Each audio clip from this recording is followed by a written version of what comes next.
So about a month ago, I had heard that Enlisted was coming to Steam. If you guys don't know what Enlisted is, it was the MMO World War II shooter that was being developed by Gaijin. It was originally on its own launcher on gaijin.net, and I've covered it a few times on this channel, and I actually had a pretty good time playing it. I haven't played it in quite a while, but I heard it was coming to Steam, wasn't sure when, under the new banner of Enlisted Reinforced, and apparently it was being developed by Darkflow Software and then published by Gaijin for the Steam launcher, which I was like, okay, great. When it comes out, I'm going to jump in, I'm going to play it and see, you know, all the updates, make an updated video. And apparently it released on the 28th of March. I didn't even know about it. And I'm like, okay, great. I'm going to jump in and make a video.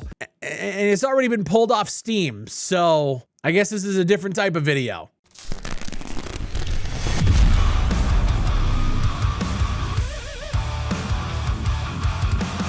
So you can see here, Enlisted Reinforced, you're not only commanding a single soldier, but an entire squad, dude. It's sitting at mixed reviews, 180 reviews only, which I thought was a little low considering, you know, I think this game has a pretty bustling player base as far as I'm aware. It was launching into early access, and apparently it was $20, which I thought was strange because the game was originally a free-to-play game. You can actually see, yeah, it's on my wish list. I wasn't even notified that it came out, which is a little weird. But you scroll down here, and it says, note, we suspended the early access version of Enlisted Reinforced on the Steam store for now. All users who purchase an early access pack will be able to continue playing the game via Steam. Meanwhile, we'll do our best to assess what we can to address the issues raised by you. I wasn't sure what those issues were, so let's go to maybe it's the point of the mixed reviews. And then the top one here, 0.1 hours on record. Let's have a look here. So this is from Raiden Macer. The game is free to play. I bought this and launched it solely to make everyone else aware. Definition of fraud: a wrongful or criminal deception intended to result in financial or personal gain. So he says this is a free-to-play title that was released on Steam bundled with a DLC pack. This is a common practice to attempt to prevent you from getting a refund once you pay for the title and realize it's free to play. Fortunately, when they launched this page, they didn't create a separate app ID for the DLC they're bundling, so it doesn't count and you can still get a refund within Steam's guidelines. Enlisted Reinforced is not a thing, period. It's enlisted with another non-trademark name slapped on it to make you think it's different or in early access. There is only one total record of Enlisted on USTPO, which is obviously the trademark office, and it was filed on April 18th, 2023, meaning Enlisted Reinforced is not copyrighted, nor is it a separate entity. And then this is actually really funny because apparently the game actually fully released. So April 8th, 2021, it was released on PC. I think that was probably around the time that I was making content on it. It got released on consoles with slightly different campaigns in October of 2021. And then 2023, the campaigns merged. March 28th, 2024, the game now has a Steam page with a $20 paywall. This game was never once referred to as early access, beta, open beta, etc. It is a full released title. And now I will say I had to go back like 3 years ago to a video that I made where I said the game, you know, had some potential. This was March 15th, 2021. So if we actually look at the dates here, April 8th, 2021, it was technically released on PC. This video from March 15th, I say this. And I realized that you could go and buy a copy of the game. You can buy into their closed beta testing. So there was a closed beta, but according to this, it was released April 8th, 2021. On March 19th, 2024, the developers released a community news page essentially stating there is nothing different about this title. The Steam version can be directly linked to their accounts from the standalone version, meaning again, there's absolutely no difference. To quote the devs, early access bundles will unlock unique game content as well as support the development and creation of unique features specifically for Steam and the Steam Deck. What this essentially means is that it has Steam achievements, Steam Deck support, and other basic Steam functions that literally every other title on Steam has. And apparently people were pissed off enough that they literally pulled it from the store. Now, I don't know if they're planning on coming back with, you know, a paid version or, you know, whether it's going to be free to play.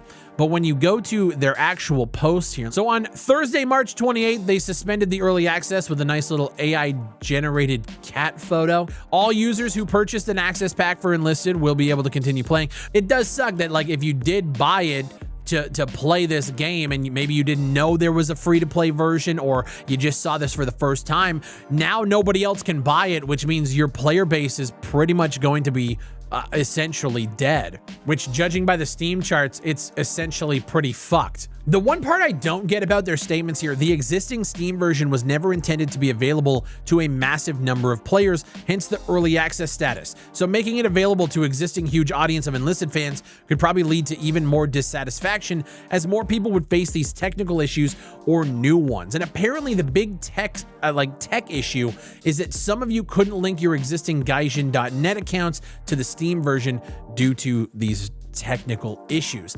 The question I have, why did you charge $20 for it when the game is a free-to-play title? But then we start diving into the conversation here. Imagine if War Thunder would cost $20 on Steam. I really thought Gaijin was milking the players, but Darkflow is far worse, putting the free-to-play game on Steam and then charging $20. But the thing is Gaijin, as pointed out here, Gaijin is pulling the financial strings. Gaijin are the publisher. They're the ones that are most likely making this call. But then you get to this comment here, and I find this pretty interesting. It says, a few years ago, Gaijin said that with hindsight, they wish they hadn't released War Thunder free on Steam, because then Steam gets a cut of the starter pack sales, the only premium content they sell through Steam. They also said for years they had no intention of releasing Enlisted on Steam because they would have to put at least some of the premium content on the Steam store, where they would lose a cut. Apparently, they think being on Steam doesn't actually bring in more players, which, I mean, I definitely disagree. I think a lot of you guys in the comment section on this channel, if you watch the channel and you comment and you're in this community, a lot of you have expressed your opinions about games that are on other launchers that you'll just fucking wait for Steam. A lot of people shit on Epic Game Store because it's not on Steam. So, I mean, if that's really what you think, maybe it has something more to do with game design, microtransactions, or whatever else. I think if you have a solid product and you bring it to Steam, it would bring in more people. This guy also says, also in the news leading up to Enlisted finally coming to Steam, every article on it would have a paragraph dedicated to reminding people that if they actually care about the developers, they won't go through Steam, but will stay with the launcher, which will still be supported, and make sure they get 100% of all purchases made. So it wouldn't surprise me if Gaijin was in fact insisting on an upfront cost to recoup the losses of Steam taking a cut if that player buys any premium content through Steam instead of the Gaijin store. I actually searched up the article from WCCF Tech, and they are quoted. They said, although we do have War Thunder launched on Steam, keep in mind this was 4 years ago, the launch that was done a long time ago when Steam actually exposed games to a broad audience. In Steam's current state, we wouldn't have launched this game on Steam at all, regardless of the appearance of EGS, Epic Game Store. Most users that we have there, we brought there ourselves, and Steam just gets its rather big commission benefiting from our efforts. I do actually think that that user that was in the Steam Community Hub is onto something. I think that this was by design so they could recoup the cost of people jumping into the Steam version of the game and not actually spending money through Gaijin's website store, which they would get 100% of the cuts of, or, you know, 98% with whatever PayPal transaction fees. So they literally, instead of trying to do something better for the consumer and give you access to the game for free, offer packs and take the hit on the cut, they said, fuck that. We're going to just charge $20 for a free-to-play title on Steam. In my opinion, the absolute worst decision you could have made when you're faced with so many different options about how to move forward. So with all of that said, the question is now being thrown onto you. Would you play Enlisted if it came to Steam in a free-to-play format that mirrors what they have on their website right now? Or if it comes to Steam with a $20 price tag, would you purchase it to get access to the DLC just to have the game in your Steam library? I'm curious to know your guys' thoughts on this entire situation. I was actually kind of excited to jump back into Enlisted, but you know, they had to fuck that up. Clearly, they pulled the game off the storefront for a reason. They obviously understand the concern. The question is how are they going to rectify this moving forward? If you guys end up liking the video, leave a like on it, subscribe for more videos just like this. My name is Big Fry, and I'll see you on the next one.